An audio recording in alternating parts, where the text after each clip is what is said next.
Hi, folks. It's stupid o'clock on on Wednesday, the 26th of March, 2025. I'm running away for a week. I'm running away to just get some headspace. I'm still going to be doing videos. I'm still going to be reporting in. In fact, probably more regularly than normal because these are crazy times. But yeah, I'm running away for a week to a place in the far north of England where there's clear skies and open moors. I'm just going to go and get some space. Lots of spring water, I hope. Anyway, I digress. I want to talk to you about glamour. Glamour isn't the way that Hollywood makes glamour. And the French call it glamour, Glamour. And that carries a kind of seduction and enchantment with it. But it comes from the Welsh, glamour, as in the county Glamorgan.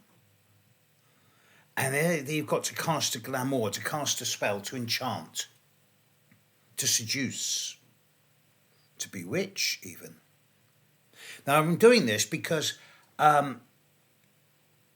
at the conference I'm organising in 5 weeks' time, one of the workshops I'm doing is with Alex Trenauer is coming along, and she's going to be doing a session on astrology and cinema.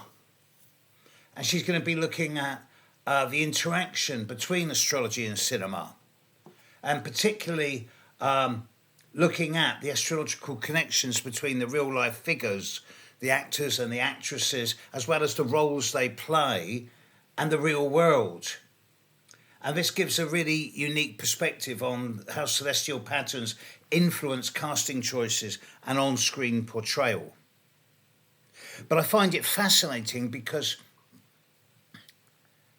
it was as Neptune was discovered in 1841. But at that time, yes, it was the first drug wars, the opium wars. Yes, hypnotism and mesmerism were coming in, as it was the advent of more organised forms of spirituality. But it was also the time where the first black and white pictures were being taken, and the first idea of celluloid, which became Hollywood, which became glamour. And Neptune is in very much the seductor, the seductress, the enchantress, to seduce, it's almost to end spell.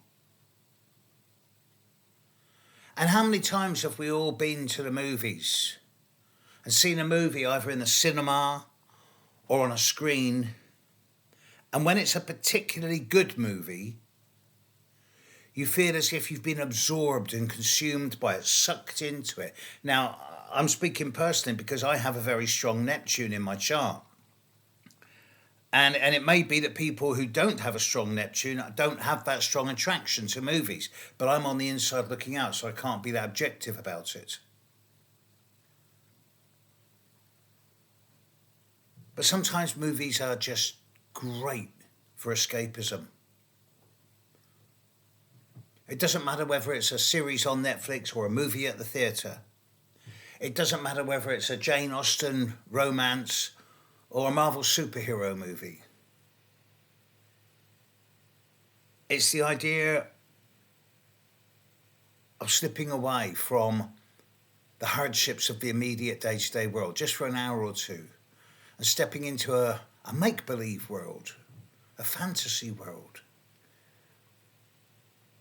where you are literally enchanted. Now, enchanted is more of a spoken thing through chanting. And here I draw attention to people like the Cistercian and the Gregorian monks who still to this day chant, sometimes 24 hours a day.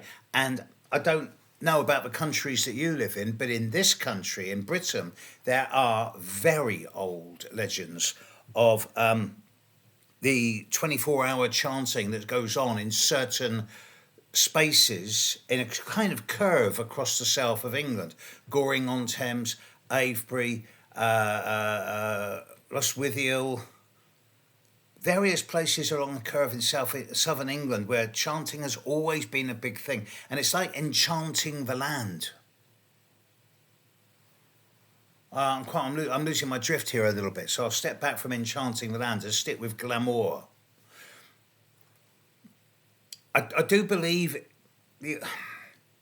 I know how to almost seduce an audience. I can bring a subject alive by putting my passion, by gesticulation, by body language.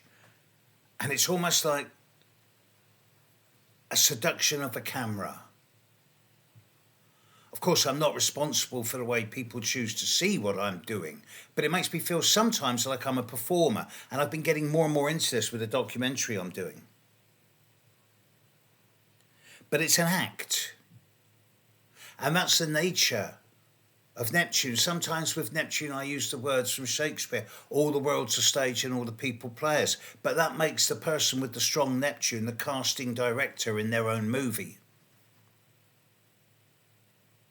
And that's why I'm going to be really interested to go to this workshop at the big conference I'm organising this St Albans at the start of May. Because it's not just about movies and looking at the horoscopes of people like, I don't know, Marilyn Monroe, Greta Garbo, Clark Gable, or in more modern times, the actors of today, the DiCaprios, the De Niros. It's about trying to isolate what it is that can appeal to a large amount of people and almost drag them away from the hardships of a day into a kind of make-believe world, even if it's only for an hour or two. And then they come back out of it and it's like their energy fields have been changed. So there's an element of, I'm not going to say witchcraft, that's too corny a word. But the idea of blending an astrological explanation of cinema and an astrological explanation of film. It's like two worlds combining, and with my Neptune, that's great for me. So yeah, it's going to be a good gig. Come along if you want. We've sold 45-50% of tickets now. We've still got 5 weeks to go. There will be more announcements much nearer the time.